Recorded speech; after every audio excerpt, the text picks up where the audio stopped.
আসসালামু আলাইকুম। নীলা লাইফস্টাইল যে যেখান থেকে দেখছেন আশা করছি সবাই ভালো আছেন। আলহামদুলিল্লাহ আমরাও ভালো আছি। আমি নীলা ইতালি থেকে বলছি। প্রতিদিনের মতন আজকেও একটা নতুন ভিডিও নিয়ে হাজির হয়ে গিয়েছি। আর আমাদের এখানে আজকে ওয়েদারটা একেবারেই খারাপ।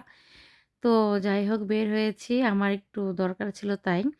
আর একটা ছাতা তো হাতে নিয়েছি। ছাতার মনে করেন গুণাগুলি সব বের হয়ে যাচ্ছিল। ভালো ছাতা তারপরও যাই হোক আমি আমার কাজ শেষ করে তারপর বাসায় চলে এসেছি। তো বাসায় এসে হলো রান্না-বাড়া করব। আর আগেই কিন্তু আমি অর্ধেক রান্না করে গিয়েছিলাম। তো সেগুলো আর আপনাদের সাথে দেখাতে পারিনি। তো এই যে দেখেন পাহাড়গুলা কি সুন্দর লাগছিল। একেবারে অনেক ছোটবেলায় যখন আমরা ক্যালেন্ডার দেখতাম, ক্যালেন্ডারের মধ্যে কিন্তু একদম বাস্তব এরকমই থাকতো আর এরকমই। তো ভাবতাম তখন যেগুলো হয়তোবা কেউ আর্ট করেছে বা এরকম কিছু কিন্তু এখন এখন দেখলে অবাক লাগে যে না, আল্লাহর সৃষ্টি খুবই সুন্দর। ছোটবেলাতে কত কিছুই ভাবি, তাই না বলেন? আর আমাদের এখানে দেখেন আবহাওয়া খারাপ হয়ে গেছে, বৃষ্টি হচ্ছে। এখান থেকে দেখলে এক সৌন্দর্য, তারপরে আবার এখান থেকে দেখলে আরেক সৌন্দর্য মানি আর রান্না করে আর একটু পরপরে বের হয়। তো সেই ফাঁকে আপনাদের সাথে একটু আমি ই ভিডিওটা নিয়ে নিলাম। আর এই যে এখানে হলো আমি খিচুড়ি রান্না বসিয়েছি। আর এটা হচ্ছে দেখেন নতুন একটা পাতিল। এত কম তারপরও নিচে লেগে যাচ্ছে। আর এখানে আমি দিয়েছিলাম চাল, মসুরির ডাল, মুগ ডাল ভেজে দিয়েছি।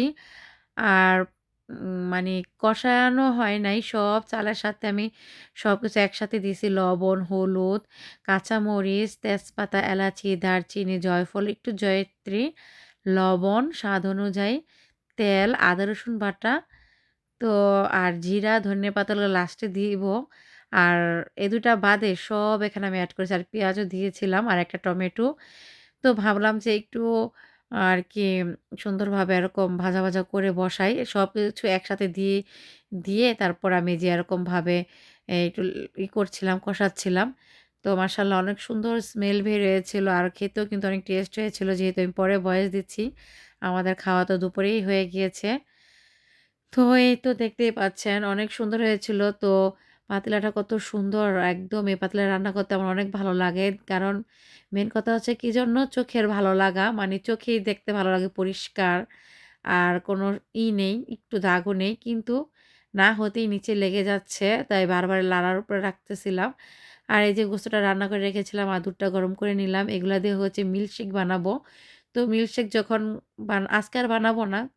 দেখা যায় কালকে বানাবো, তো তখন গরম থাকলে বানাতে একটু সমস্যা হয়ে যায়। আগেভাগে আমি গরম করে জাল করে রেখেছি। একটু আগে কমায় নেওয়া হইছে জাল দিয়ে। তো এই যে খিচুড়িটা আমি ভাজা, ভাজা করেছিলাম আর সেই সাথে আপনাদের সাথে একটু শেয়ার করলাম। ভালো করে ভাজা, ভাজা করে নিলাম। আর ভাজা, ভাজা করার সাথে সাথেই পাশ দিয়ে লেগে যাচ্ছিল। আমি এখানে কিন্তু একটু স্টার মসলা দিয়েছি। দেখতেই পাচ্ছেন যে ভেসে আছে সামান্য পরিমাণের এতটুকু। তো যাই হোক এখন একটু বাড়িয়ে দিলাম। গরম পানি দিয়েছি। গরম পানি দিয়ে এখন জালটা বাড়ায় দিলাম। এইজন্য বকবক করে এটা ফুটবে, হয়তোবা নিচে লাগবে না। তো তারপর যাই হোক ওরকম করেই নিলাম। তারপরে একটু আরেকটু হবে এরকম একটা অবস্থা, তারপরে লেগে যাচ্ছিল। এখন আমি এটাকে হয়েই গেছে আমার এই খিচুড়িটা, যেহেতু আমি জিরা আর ধনেপাতা দিয়ে দিছি। এখন এটা আমি একবারে লো হিটে করে রাখবো বা রেখেছিও, আরও রাখবো। তারপরেও অফ করে গরম চুলার মধ্যে রেখে দিব। এই পানিটা আরকি একদম গায়ে, গায়ে লেগে যাবে। মানে ভুনা খিচুড়ি না, এই চালটারও আবার ভালো না। আঠা-গোটা তো এটা মানে একে ঝরঝরা ভুনা খিচুড়িটা হইতেই চায় না। তো যাই হোক আলহামদুলিল্লাহ। আর এইদিকে কিন্তু আমি পেঁয়াজটা ভেজে নিচ্ছি। পেঁয়াজটা ভাজার পরে এখানে আমি সামান্য পরিমাণে আদা রসুন বাটা দিয়ে দিলাম।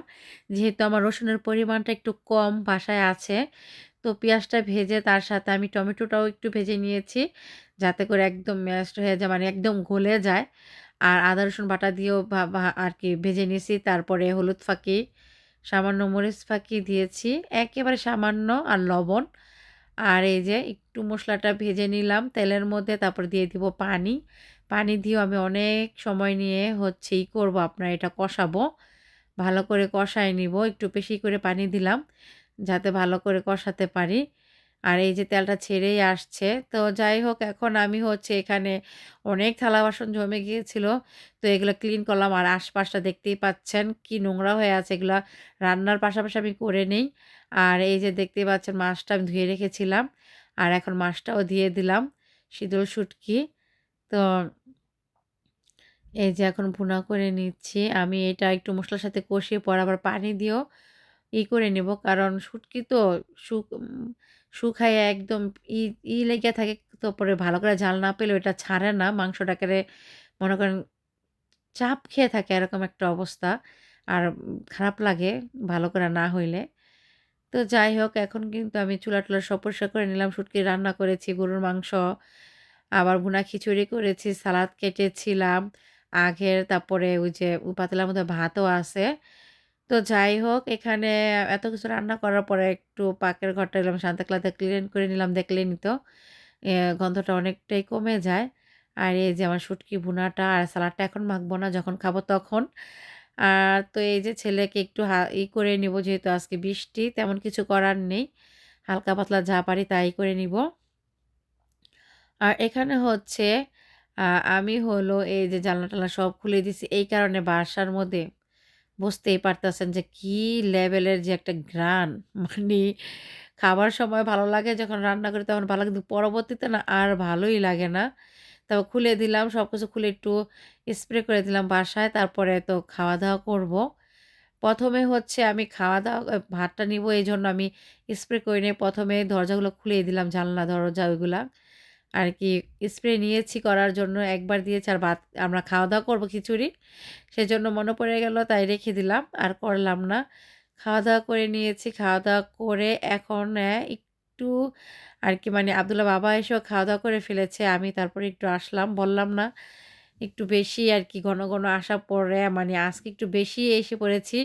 বৃষ্টি খুব ভালোই লাগতেছিল। দেখেন একদম সবুজ গাছপালার পাতাগুলো এই বৃষ্টিতেই সব জেগে যাবে।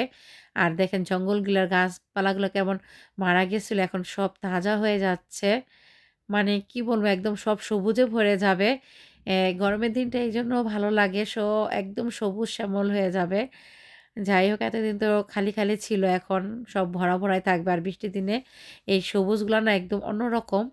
তো এই তো ছিল মানে আমার আজকে ছোটখাটো একটা ভিডিও। অবশ্যই আপনাদের ভালো লাগলে আমার পাশে থেকে যাবেন লাইক, কমেন্ট, সাবস্ক্রাইব করে। আর দেখতেই পাচ্ছেন এই যে বৃষ্টির দিনে তেমন বেশি একটা গাড়ি ঘোড়া চলতেও দেখতেছি না আমি। খুব কমই। আর এই যে এখানে ঘোড়া পালে ঘোড়ার যে গন্ধ আমাদের আপনাদের ঝুম করে দেখাচ্ছি। এই গন্ধ আমাদের বাসায় চলে আসে। এখন তো বৃষ্টি কতদিন পরে মাছিতে ভরে যাবে। আর এখন যেহেতু ৩:৩০ বেজে গিয়েছে অলরেডি।